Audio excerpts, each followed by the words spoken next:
ഈ പകലിൽ അങ്ങനെ ചിലതിനകത്ത് സംഭവിക്കും.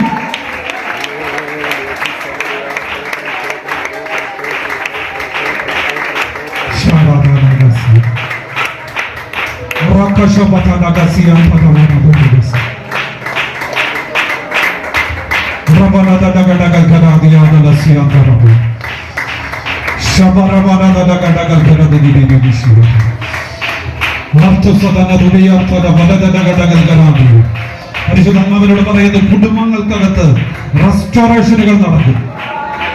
അലങ്കോലപ്പെട്ട് കിടക്കുന്ന ചില കുടുംബങ്ങളെ കർത്താവ് ഓർഡറാക്കാൻ പോകുന്നു. നിരാശ ബാധിച്ചിരിക്കുന്നവരോട് പരിശുദ്ധാത്മാവ് പറയുന്നു,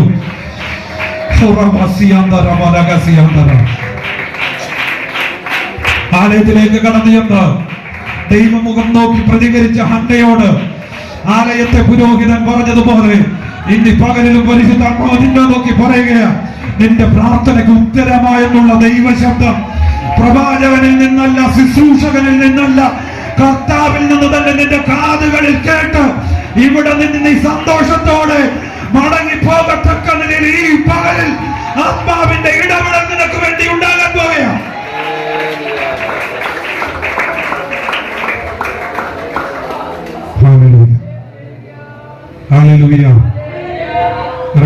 നല്ല കർത്താവിനെ സന്തോഷത്തോടെ ഉച്ചത്തിൽ യേശു കർത്താവിന് സ്തോത്രം ചെയ്താണ്.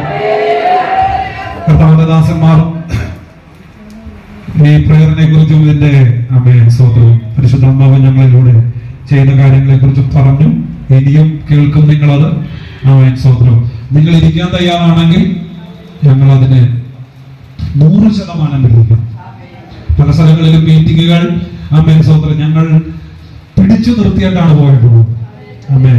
അറ്റൻഡ് ചെയ്തിട്ടുള്ളവർക്കറിയാം. പരിശുദ്ധാത്മാവിന്റെ ഗൈഡൻസിന് വേണ്ടി, ഒഴുക്കിന് വേണ്ടി വിട്ടുകൊടുത്താൽ പിന്നെ വ്യക്തികൾക്ക് അതിനകത്തൊരു പ്രാധാന്യതയില്ല. അതാണ് ഞങ്ങൾ ആഗ്രഹിക്കുന്നത്. ഞാനത് വിശ്വസിക്കുന്നു. ഈ പകലിൽ ഈ ചെറിയ കൂട്ടത്തിനകത്ത് അങ്ങനെ ചിലത് ചെയ്യും. ഞാനത് വിശ്വസിക്കുന്നു. ഈ പകലിൽ നിങ്ങൾക്ക് വേണ്ടി ഞാനത് വിശ്വസിക്കുന്നു. ഈ ദൈവസഭയോടുള്ള ബന്ധത്തിൽ ഈ സഭയ്ക്ക് വേണ്ടി ഞങ്ങളത് വിശ്വസിക്കുന്നു.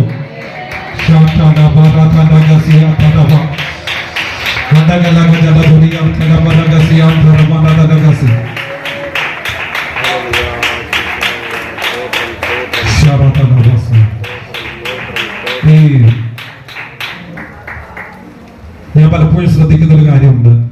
കൂട്ടായ്മകൾക്കും ആരാധനയ്ക്കും കടന്നു വരുന്ന ദൈവജനം ഏതായാലും കർത്താവിന്റെ സന്നിധിയിൽ വന്ന് പ്രാർത്ഥിക്കുമ്പോഴും ആരാധിക്കുമ്പോഴും മാത്രമേ യഥാർത്ഥമായ ഒരു സന്തോഷം ലഭിക്കുന്നുള്ളൂ, അല്ലെ?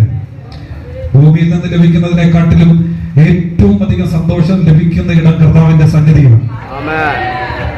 അത് അനുഭവിക്കുന്നവരുണ്ടോ ഈ പകലിൽ? എന്നാൽ പലരെയും ഞാൻ ശ്രദ്ധിക്കാറുണ്ട്. ആരാധനകളും കൂട്ടായ്മകളും ഒക്കെ കഴിഞ്ഞ് തിരിച്ചു പോകുമ്പോൾ അവരുടെ മുഖത്ത് നോക്കിയ സ്തോത്രം കേറി വന്നതിനെക്കാട്ടിലും വിഷമിച്ചിറങ്ങി പോകുന്നത് കാണാം. ഹലോ, നിങ്ങളെ കുറിച്ചല്ല, ഞാൻ എറണാകുളത്തുള്ളവരെ കുറിച്ചാണ്. ഹല്ലേലൂയ. നിങ്ങളുടെ മുഖം കാണുമ്പോഴൊക്കെ നിങ്ങൾ ഭയങ്കര സന്തോഷമുണ്ടാവും. ഹല്ലേലൂയ.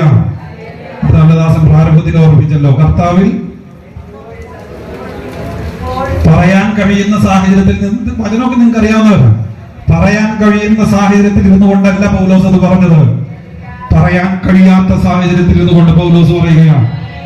ദൈവസഭയെ നോക്കി, തലമുറകളെ നോക്കി, അടുത്ത ജനറേഷനുകളെ നോക്കി അപ്പോസ്തലനായ പൗലോസ് വിളിച്ചു പറയുകയാണ്, നിങ്ങൾ കർത്താവിൽ എപ്പോഴും സന്തോഷിക്കുക. പിശാചിനെതിരെ നിനക്ക് വെല്ലുവിളി ഉയർത്താൻ കഴിയുന്ന ഒറ്റ ആയുധമേ ഉള്ളൂ, കർത്താവിൽ എപ്പോഴും സന്തോഷിക്കുക. ഹല്ലേലൂയ. സന്തോഷിക്കാൻ ഒരു വകയില്ലെങ്കിലും സന്തോഷിക്കണം. അടുത്തിരിക്കുന്ന ആൾക്ക് കരം കൊടുത്ത് പറഞ്ഞ്, സന്തോഷിക്കാൻ ഒരു വകയില്ലെങ്കിലും സന്തോഷിക്കണം.